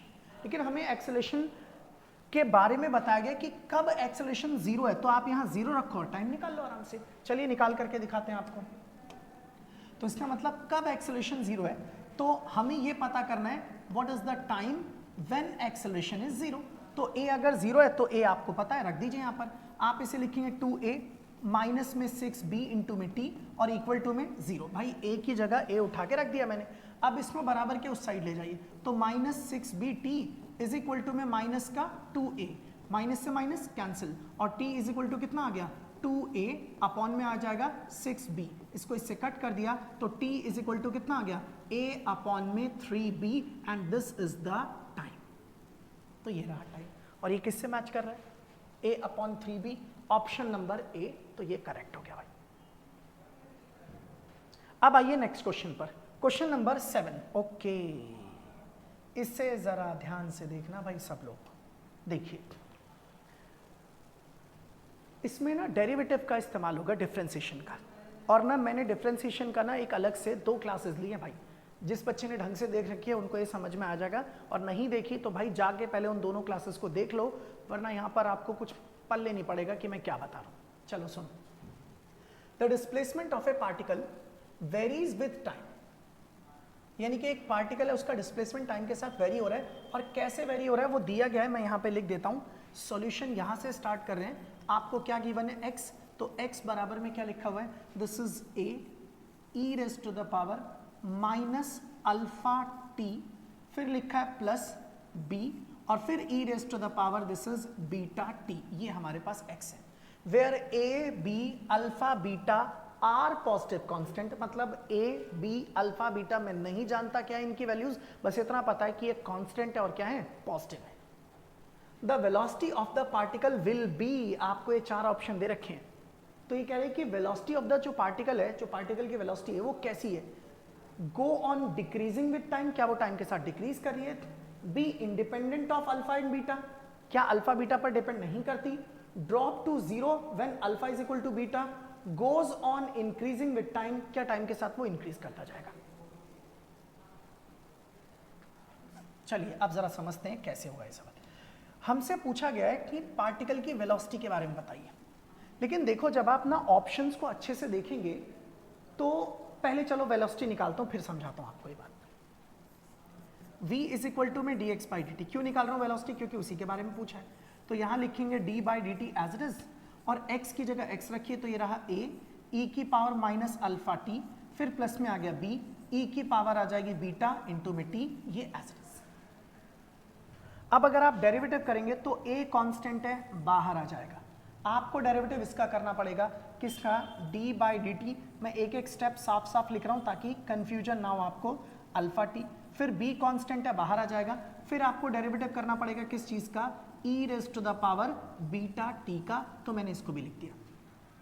अगले स्टेप में अब हम यहां चलते हैं, a जैसा है वो बाहर यूं ही रहने दीजिए, इसका डेरिवेटिव मैंने सिखाया था, e की पावर माइनस अल्फा t का डेरिवेटिव रहेगा e की पावर माइनस अल्फा t, और इसकी जो पावर है उसका भी डेरिवेटिव करना पड़ेगा भाई, तो इसकी पावर का डेरिवेटिव करेंगे तो मैं यहाँ करके दिखा देता हूँ d बाई डी टी, और इसकी जो पावर है वो है अल्फा t, वो भी माइनस का, इसका भी डेरिवेटिव करना पड़ेगा, कर दिया।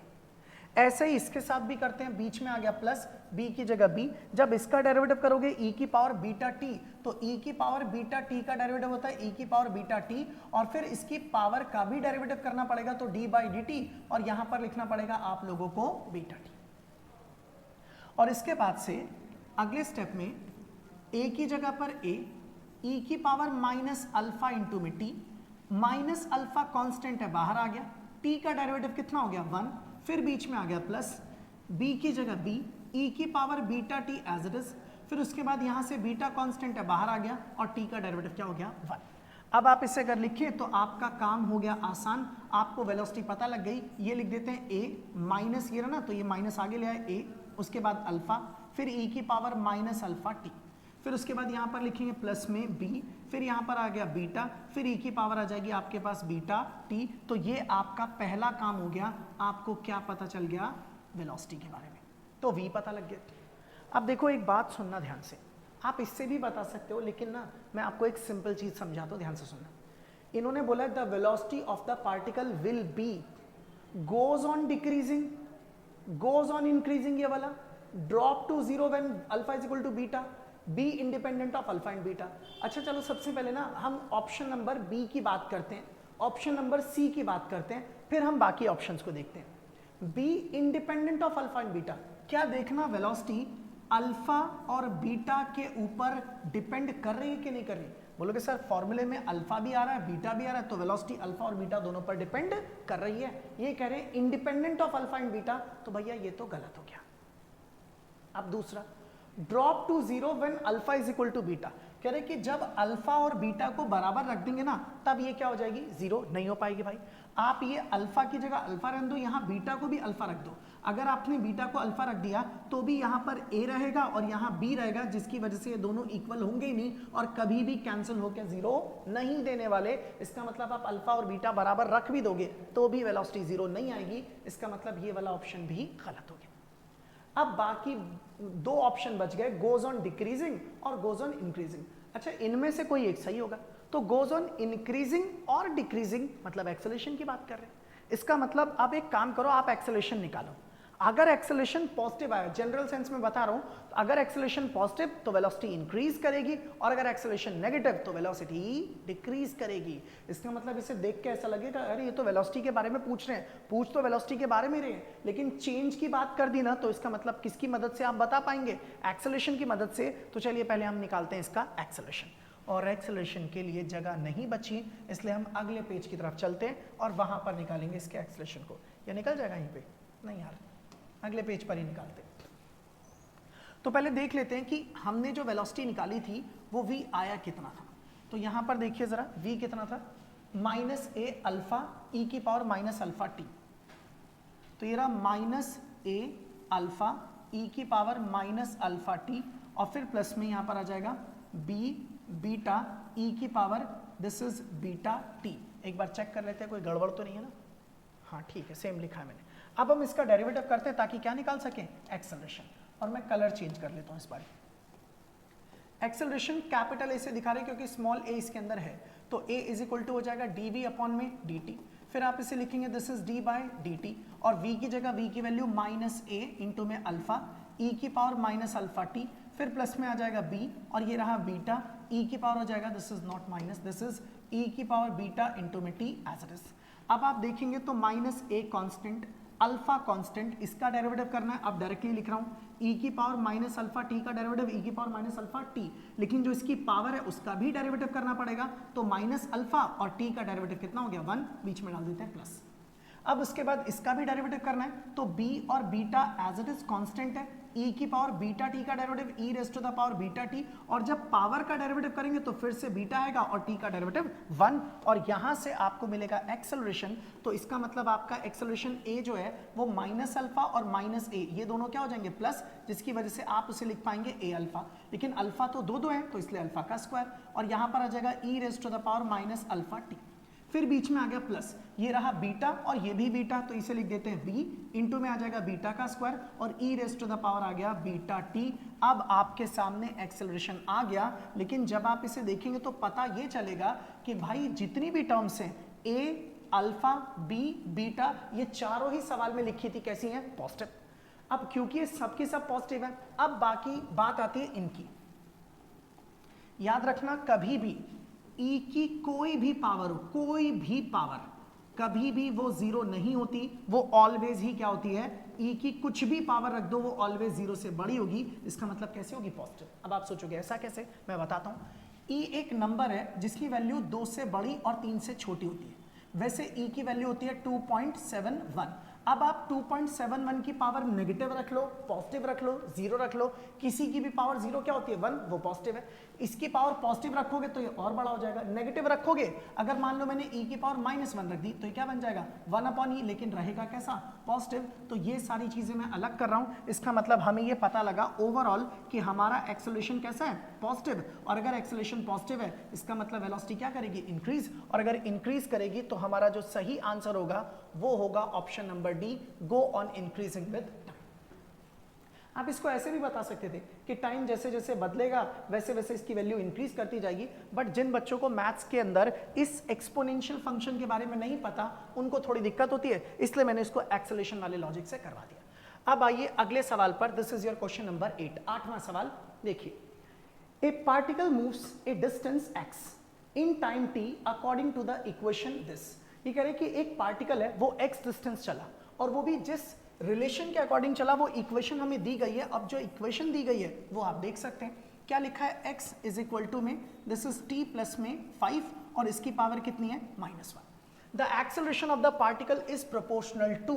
इस बार इन्होंने एक्सेलरेशन पूरा नहीं पूछा, बस ये कहा गया है कि ये बताइए कि जो पार्टिकल का एक्सेलरेशन है वो किसके प्रोपोर्शनल है। Option A, B, C, D, इनमें से जो भी है वो आप लोगों को यहाँ पर बताना है। तो चलिए अब हम स्टार्ट करते हैं कैसे इस चीज को कैलकुलेट करेंगे। तो सबसे पहले हम निकालते हैं वेलोसिटी, देखिए, ताकि एक्सेलरेशन तक पहुंच सके।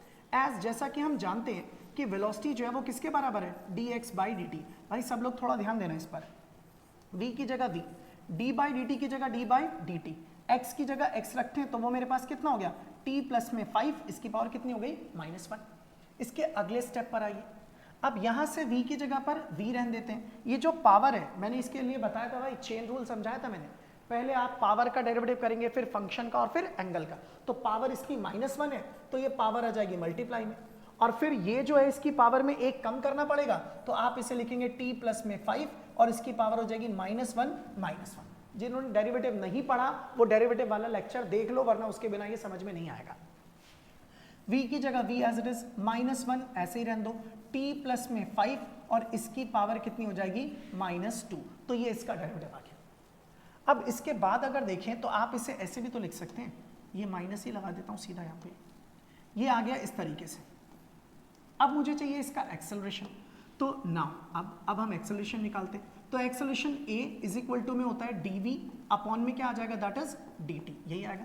तो अब यहाँ d बाई dt की जगह d बाई dt, a आपके सामने, सॉरी वेलोसिटी आपके सामने ये रही, तो वो है माइनस का t प्लस में 5 और इस पूरे की पावर -2। अब माइनस आ जाएगा बाहर, आपको इसका डेरिवेटिव करना है, फिर से चेन रूल लगाइए। चेन रूल के अकॉर्डिंग पावर पहले मल्टीप्लाई में आ जाएगी, फिर इसकी जो भी पावर है उसमें से एक कम कर देंगे, मतलब ये क्या हो जाएगा 3, और माइनस माइनस प्लस, मतलब यहां से हमारा एक्सेलरेशन आ गया 2 ब्रैकेट में t प्लस में 5 और इसकी पावर -3। अब भैया सारे लोग ना एक बार जरा ध्यान से देखना, मैं यहाँ पे क्या कर रहा हूँ, क्योंकि इन्होंने बोला एक्सेलरेशन इज प्रोपोर्शनल टू, मेरा एक्सेलरेशन टाइम के फॉर्म में आ रहा है, टाइम के टर्म्स में आ रहा है, और यहाँ पर acceleration proportional to velocity distance, velocity distance, तो मुझे इसे ना वेलोसिटी या डिस्टेंस के फॉर्म में लाना पड़ेगा। चलिए देखते हैं जरा क्या हो सकता है, कैसे। इसको मैंने लिखा a की जगह a, 2 की जगह 2, और सब लोग ध्यान से देखना क्योंकि इसको थोड़ा अच्छे से समझोगे तो क्लियर रहेगी ये बातें, वरना कंफ्यूज हो जाओगे आप लोग। अगर मैं इसे चाहूं तो ऐसे लिख सकता हूं t प्लस 5 और ये है -3। मैंने क्या किया, इसको लिख दिया यहां पर -3, इसे ना एक काम करते हैं, इसे मैंने लिख दिया -1 और इस पूरे की पावर लिख दिया 3, इससे कोई फर्क नहीं पड़ता। भाई फिर से आप देख लो, -1 इंटू 3 करोगे तो वापस क्या आ जाएगा, -3 आएगा, वही सेम चीज रहेगी, कुछ भी फर्क नहीं पड़ने वाला। लेकिन सोचोगे सर ऐसा करा क्यों, ऐसा मैंने इसलिए किया ताकि मैं अपने आंसर को वेलोसिटी या डिस्टेंस के फॉर्म में ला सकूं। अच्छा चलो, अगर मैं इसकी बात करूं, t प्लस 5 की पावर -1, ये तो x है, तो आप अगर चाहो तो यहाँ x रख सकते हो, तो ये मेरे पास आ जाएगा 2, अगर मैं इसे x रखता हूँ तो ये हो जाएगा 2x का क्यूब। इसका मतलब acceleration is equal to 2x cube, मतलब एक्सेलरेशन ना डिस्टेंस के क्यूब के डायरेक्टली प्रोपोर्शनल है। तो डिस्टेंस और क्यूब तो दे ही नहीं रखा, इसका मतलब ऑप्शन नंबर डी और ऑप्शन नंबर बी तो गए। तो इसका मतलब ये है, मैंने इसको इसमें चेंज किया, इसकी जरूरत नहीं है। अब वेलोसिटी की फॉर्म में लाते हैं इसको, तो वेलोसिटी की फॉर्म में अगर लाना है तो कैसे लाएंगे, इसे ध्यान से देखना। ये है v, लेकिन यहाँ t प्लस 5 की पावर -2 है और यहाँ t प्लस 5 की पावर कितनी है, -1। यहाँ पे भी -2 लाना पड़ेगा। एक तरीका है, आप इस 2 को 2 रहने दो, ये है t प्लस में 5, इसकी पावर है -1। एक काम करते हैं, इसको 2 से मल्टीप्लाई कर देते हैं और इसे 2 से डिवाइड कर देते हैं। उसे मल्टीप्लाई कर दिया और इसे क्या कर दिया, डिवाइड, कुछ भी फर्क नहीं पड़ता, फिर से 2 से 2 कैंसिल, वापस वही आ जाएगा। ऐसा करने का फायदा जी, अब मैं इसकी जगह पर v लिख सकता हूं, तो मैं यहां पर लिखता हूं a की जगह a, 2 की जगह 2 और इस पूरे की जगह, अच्छा यहाँ नेगेटिव भी है, नेगेटिव इधर ले आओगे तो ये क्या हो जाएगा, माइनस का v और इसकी पावर कितनी हो जाएगी, 3/2।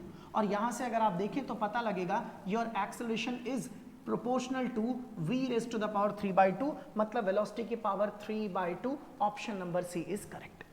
अच्छा वैसे ना मैथ्स के अकॉर्डिंग कई बच्चे ये बोल सकते हैं, सर यहाँ नेगेटिव नंबर आ रखा है और इसकी पावर 3/2 है, मतलब 3 हटा दे तो 1/2 का मतलब रूट, और रूट में कभी भी नेगेटिव नंबर नहीं आता। अब यार जो ये सवाल था मैंने वो करवा दिया, वैसे लॉजिकली देखा जाए तो रूट में यहाँ नेगेटिव नहीं होना चाहिए था, नहीं होना चाहिए था। अच्छा, ऐसा भी हो सकता है कि v की खुद की वैल्यू नेगेटिव हो, तो वो नेगेटिव और ये नेगेटिव मिलकर के क्या हो जाए, पॉजिटिव। लेकिन कोई नहीं, जैसा ऑप्शन था उसके लिए जो सबसे बेस्ट मैच कर रहा था वो यही था, acceleration is directly proportional to v की पावर 3/2, तो वो मैंने आपको बता दिया। वरना जिन्होंने मैथ्स पढ़ रखी है ना, 11th क्लास की, आगे एक चैप्टर है कॉम्प्लेक्स नंबर, वो बोलेंगे कि यहाँ छोटी सी गड़बड़ है, बट हम उसे यहाँ पे कंसीडर नहीं कर रहे। फिजिक्स के हिसाब से acceleration is directly proportional to v raise to the power 3/2।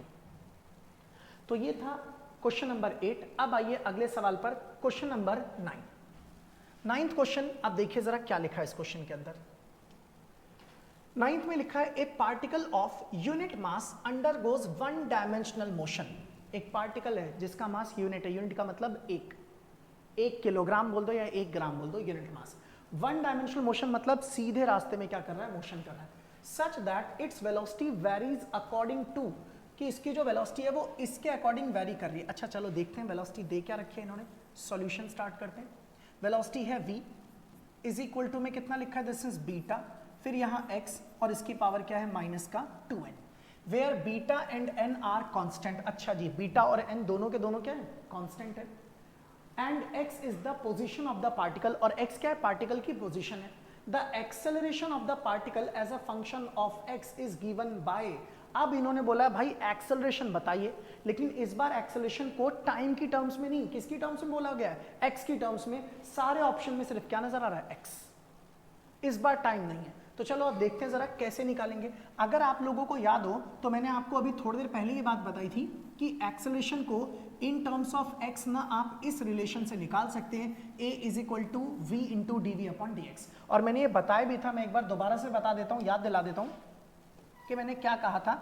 मैंने कहा था कि a जो है वो बराबर होता है किसके, dv अपॉन dt के। लेकिन अगर आप इसके अंदर एक काम करें, dv को एज इट इज रहने दें, dx से मल्टीप्लाई और dx से क्या कर दे, डिवाइड, तो ये जो dx बाई dt है यही क्या बन जाएगा, v, और मैंने इसको v लिख दिया, और v के साथ इनटू में यहाँ पर आप इसे क्या लिख सकते हैं, dx बाई dv, ये है एक्सेलरेशन a, और मैंने इसी वाले रिलेशन को वहां पर यूज किया है।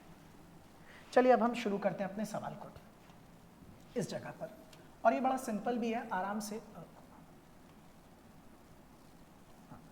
ये बड़ा सिंपल भी है, आप इसे इजीली कर सकते हैं। चलिए स्टार्ट करते हैं। a की जगह पर a, v की जगह v और d बाई dt, तो v की जगह v को भी रख ही देते हैं। फिर v हमारे पास कितना है, ये रहा बीटा x की पावर माइनस 2n, तो मैंने इसको लिख दिया beta x raise to the power minus 2n bracket close, और यहां पर भी लिखेंगे d बाय dx, और यहां पर भी लिख दिया this is beta x raise to the power minus of this is 2n and bracket close.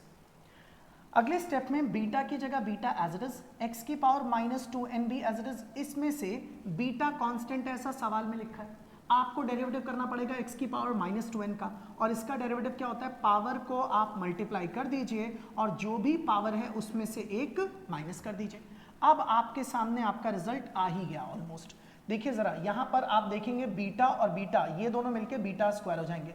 पहले लिख देते हैं माइनस का 2, फिर n, फिर beta into beta is beta square, x की पावर माइनस 2n, x की power minus 2n minus 1, base same है, पावर्स ऐड हो जाएंगी, तो माइनस 2n ये मिलके क्या हो गया, माइनस 4n, और माइनस में 1, ये आपके सामने आपका एक्सेलरेशन आ गया। और अब ये ऑप्शन किससे मैच कर रहा है, minus 2n beta square x की पावर माइनस 4n माइनस 1, ये रहा option number C, minus 2n beta square x की पावर 4n माइनस में 1।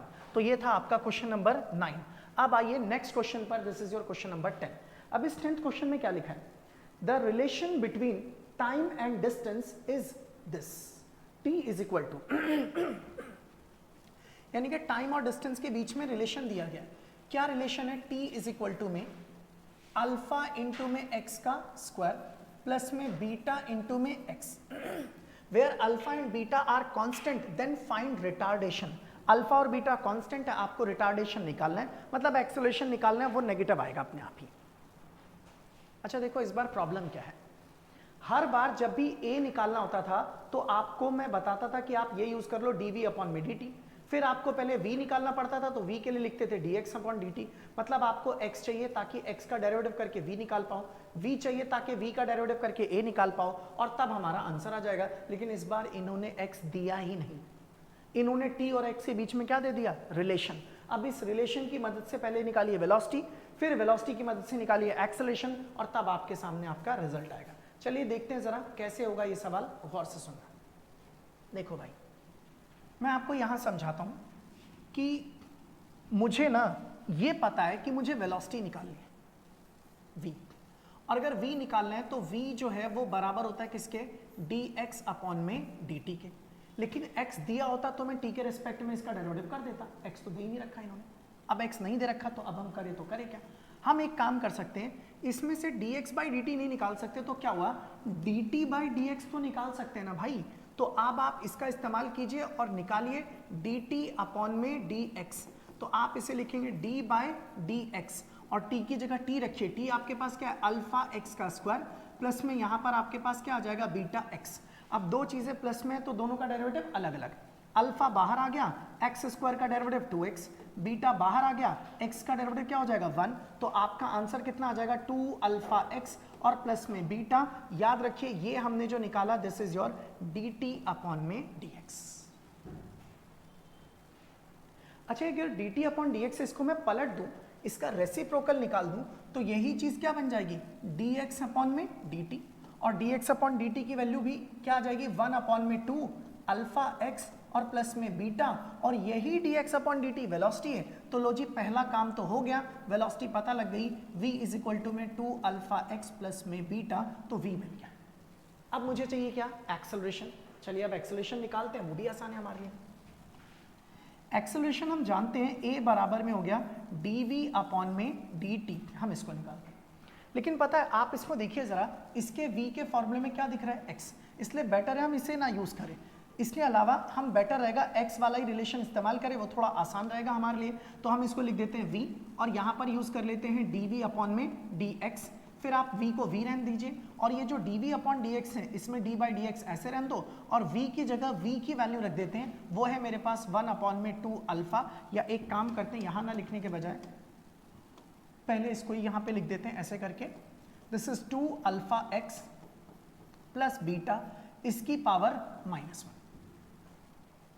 अब उसे लाके यहाँ पे रखते हैं और डेरिवेटिव करते हैं, तो ये आ जाएगा 2 अल्फा x प्लस में बीटा इसकी पावर -1। भाई नीचे कुछ भी पावर नहीं है तो 1 है, ऊपर लेंगे तो पावर क्या हो गई, -1। अब इसमें चेन रूल लगा दीजिए, v की जगह v, इसका चेन रूल लगाएंगे तो यहाँ पर ब्रैकेट स्टार्ट, सबसे पहले पावर का डेरिवेटिव, तो पावर मल्टीप्लाई में आ जाएगा, और ये रहा 2 अल्फा x प्लस में बीटा, और उसके बाद उसकी पावर में से एक कम कर दिया तो ये क्या हो गया, -2। फिर जो अंदर है फंक्शन उसका भी तो डेरिवेटिव करोगे, 2 अल्फा x प्लस बीटा का, तो 2 अल्फा बाहर आ जाएगा, x का डेरिवेटिव कितना हो गया 1, और बीटा कांस्टेंट है तो उसका डेरिवेटिव कितना हो गया 0। और अब आप इसे लिखना चाहे तो लिख सकते हैं माइनस का v, ये रहा माइनस और v, और इसे अगर मैं लिखूं तो यहां पर मैं लिख सकता हूं 2 अल्फा x प्लस बीटा, इसकी पावर -2 है, क्यों ना मैं इसे -1 लिख के इसकी पावर 2 डाल दूं, इससे कोई फर्क नहीं पड़ेगा। और उसके बाद लास्ट में यहाँ लिख देते हैं that is 2 alpha as it is, क्योंकि ये तो फिनिश हो गया 0। अब ये जो चीज आप देख रहे हैं इसे आप यहाँ पर अगर लिखें तो आप निकाल रहे थे एक्सेलरेशन a, ये रहा 2 अल्फा और ये v, तो मैं इसको लिख देता हूँ -2, फिर यहाँ पर अल्फा, फिर इंटू में v, और ये जो आप देख रहे हैं ना 2x plus 2 alpha x plus में बीटा की पावर -1, यही टर्म किसके बराबर है, v के बराबर। तो मैं इसकी जगह पर क्या लिख देता हूँ v, और v के ऊपर भी क्या आ जाएगा स्क्वायर, तो इसका मतलब a आ गया -2 अल्फा v का क्यूब, और क्योंकि नेगेटिव आ रहा है इसका मतलब ये क्या है, रिटार्डेशन। तो यही है आपके पास आपका फाइनल आंसर। तो आप ये देख सकते हैं कि हम लोगों ने ये सारे के सारे क्वेश्चंस निपटा दिए, खत्म कर दिए। टोटल क्वेश्चंस इसमें 10 थे।